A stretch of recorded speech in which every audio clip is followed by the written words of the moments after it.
Seorang gadis memutuskan untuk menjebak sahabatnya karena dendam. Ia memasukkan cincin ke dalam ransel sahabatnya dan kemudian memberitahu guru bahwa cincinnya telah dicuri. Tidak ada yang mengaku mencurinya, jadi guru memutuskan untuk memeriksa setiap ransel satu persatu. Namun, selama pemeriksaan, sahabat yang berada di depan terlihat sangat gugup. Saat guru mendekatinya, ia memohon agar ranselnya tidak dibuka. Guru bersikeras untuk memeriksanya di depan umum, tetapi sahabat yang biasanya berperilaku baik itu menolak dan memegang erat tasnya. Sahabat dan guru itu mulai saling tarik-menarik dan dalam kekacauan itu tas makeup milik sahabat jatuh. Di dalamnya terdapat alat tes kehamilan yang sudah digunakan, rahasia yang ingin dilindungi sahabatnya. Ia terkejut bahwa sahabatnya, seorang siswa teladan, menggunakan alat tes kehamilan. Ia tidak pernah membayangkan bahwa niat jahat sesaatnya akan membuat sahabatnya memilih untuk bunuh diri di kemudian hari. Shanji berasal dari keluarga berada, tetapi ia tidak pernah menerima kasih sayang dari orang tuanya. Orang tuanya selalu bertengkar karena hal sepele dan selama lebih dari 10 tahun mereka terus mengabaikan keberadaannya. Di sekolah, ia tidak punya teman, pendiam dan introvert, ia selalu berada di pinggiran kelas. Shanji iri pada Junmei yang periang dan ceria, selalu dikelilingi banyak teman sekelas. Ia ingin menjadi seperti Junmei dan juga ingin berteman dengannya. Suatu hari, saat undian tukar tempat duduk, ia kebetulan mendapat kursi di belakang Junmei. Junmei yang memulai percakapan dengan Shanji dan memuji syalnya. Di permukaan Shanji merespon dengan sopan, tetapi dalam hatinya ia sangat bahagia. Saat jam istirahat, Shanji mendengar Junmei ingin menghadiri konser idolanya bersama sahabat-sahabatnya. Namun tiketnya sulit didapat dan Junmei mengeluh karena belum mendapatkannya.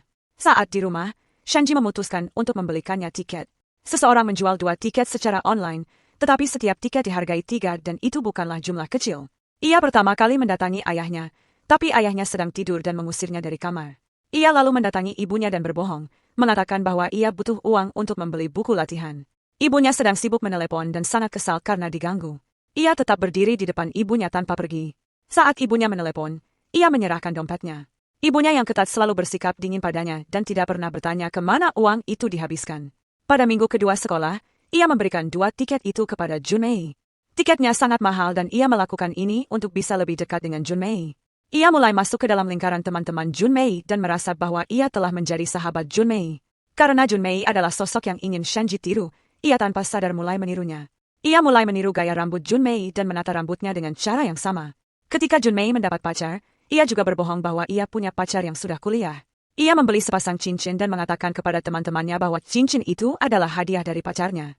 Sebagai anggota baru dalam kelompok kecil ini, ia selalu berhati-hati untuk menyenangkan semua orang karena ia takut dikucilkan dan khawatir orang lain tidak menyukainya. Cara ia menyenangkan orang lain adalah dengan menggunakan uang jajannya untuk mendapatkan pertemanan. Shanji yang berusaha menyenangkan terasa dipaksakan, dan hal ini membuat gadis-gadis lain merasa terganggu. Teman-temannya mengejek bahwa Shanji selalu ceroboh dan tidak tahu bagaimana bersikap. Mereka mengatakan bahwa Shanji palsu dan juga mengejek gaya rambutnya yang meniru Junmei. Junmei tidak berusaha membela Shanji, hanya berkata bahwa Shanji kasihan, tapi hanya kurang percaya diri. Namun pembelaan Junmei sangat lemah dan lorong kelas dipenuhi dengan tawa jahat para gadis itu. Semua ejekan dan perkataan kejam ini didengar oleh Shanji yang baru kembali dengan membawa camilan. Shanji merasa sangat sedih. Ia telah berusaha keras menyenangkan semua orang, tetapi malah dibalas dengan jijik dan pengucilan. Tidak bisa memahami alasannya dan merasa tertekan, ia memutuskan untuk membalas dendam. Target pertama balas dendamnya adalah Junmei, orang yang paling ia pedulikan. Jadi saat Junmei pergi, ia diam-diam memasukkan cincin ke dalam tas Junmei. Setelah insiden Yong Yunbong, Junmei diskors dan tidak kembali ke kelas. Junmei yang biasanya dikenal sebagai gadis baik-baik kini jadi bahan gosip bahwa kehidupan pribadinya kacau. Shanji diliputi rasa bersalah yang tak berujung.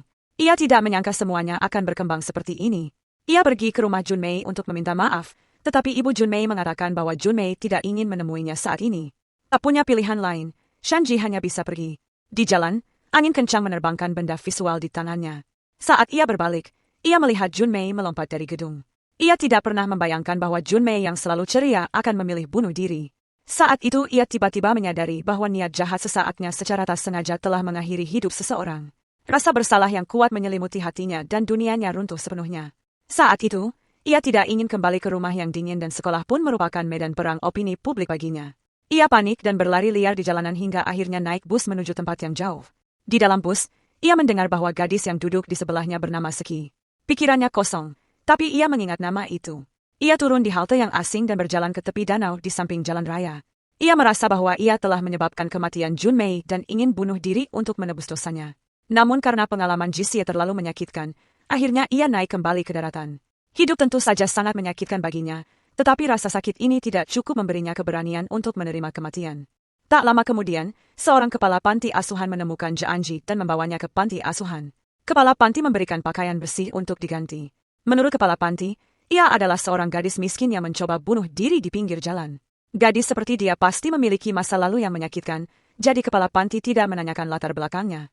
Di ruang kelas, duduk di seberangnya adalah seorang gadis kecil bernama Ming Jin. Gadis kecil itu bertanya bagaimana cara memanggilnya. Mungkin ingin memutus hubungan dengan masa lalunya, ia tidak memberitahu Ming Jin nama aslinya. Di panti asuhan, Shangji masih menjadi orang luar. Ia membenci dirinya sendiri dan tidak tahu bagaimana berhubungan dengan orang-orang di sana. Hingga suatu malam saat ia tertidur, Ming tiba-tiba memeluknya. Saat itu ia merasakan kebahagiaan yang luar biasa, seberkas kehangatan di dunia. Dalam kebingungan itu, ia merasa bahwa ia harus melakukan sesuatu untuk menebus dirinya sendiri. Setelah itu ia mulai tinggal di sana dengan nama Iseki. Ia mencuri nama gadis kecil di bus dan nama asli serta masa lalunya menjadi rahasia yang dikubur dalam-dalam di hatinya. Zanji mengaku palsu bahwa namanya adalah Seeki dan berpura-pura menjadi anak yatim piatu yang orang tuanya telah meninggal. Ia perlahan menyesuaikan diri dengan kehidupan panti asuhan, dengan bertanggung jawab merawat kebutuhan anak-anak sehari-hari. Sifatnya yang pendiam namun bijaksana membuatnya disukai oleh kepala panti yang sudah tua. Kemudian musim dingin tiba dan kepala panti membawanya ke mal dan membelikannya jaket merah tebal.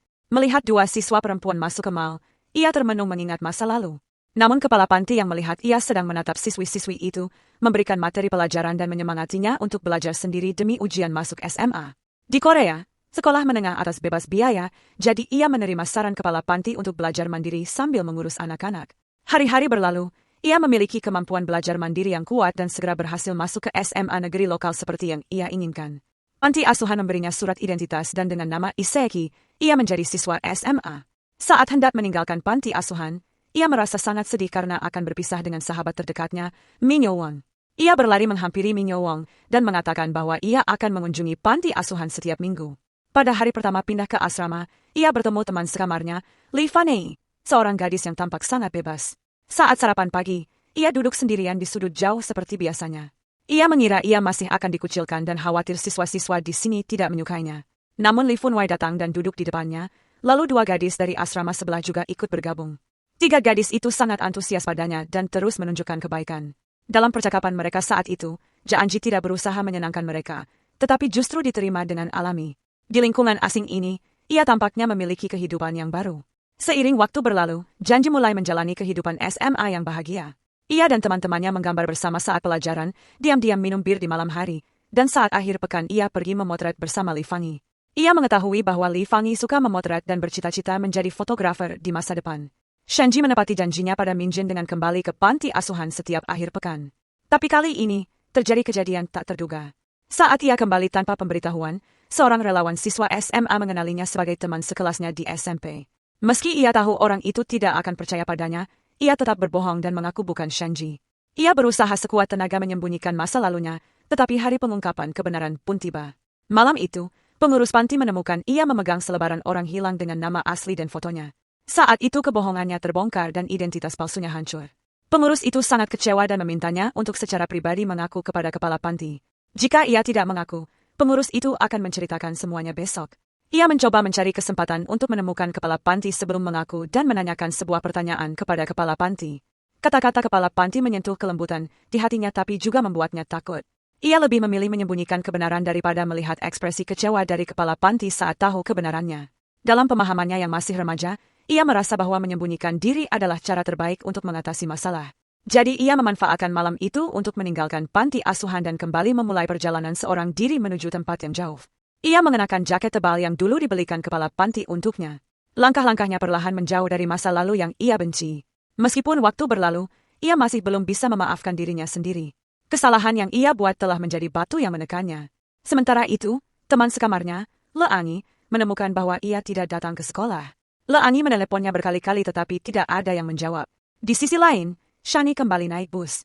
Kali ini ia tidak punya tujuan, yang ia pikirkan hanya melarikan diri. Jika ada penumpang wanita tua yang kesulitan dengan barang bawaan, ia dengan semangat berdiri membantu.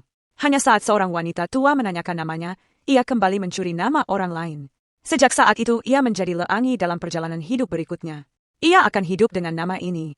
Mungkin sebelum ia berdamai dengan kesalahan-kesalahannya sendiri, ia akan terus berlari tanpa henti. Kepala Panti tidak menceritakan lebih lanjut tentang kehidupan setelahnya. Seluruh film berakhir di sini. Cerita ini mengeksplorasi tema konsistensi diri. Banyak orang menghabiskan seluruh hidup mereka tanpa bisa memberikan jawaban yang sempurna terhadap persoalan ini. Menerima dan mencintai diri sendiri tampak sederhana sekaligus menantang. Beberapa membenci diri mereka karena kekurangan mereka sendiri, yang lain hidup dalam bayang-bayang kesalahan mereka.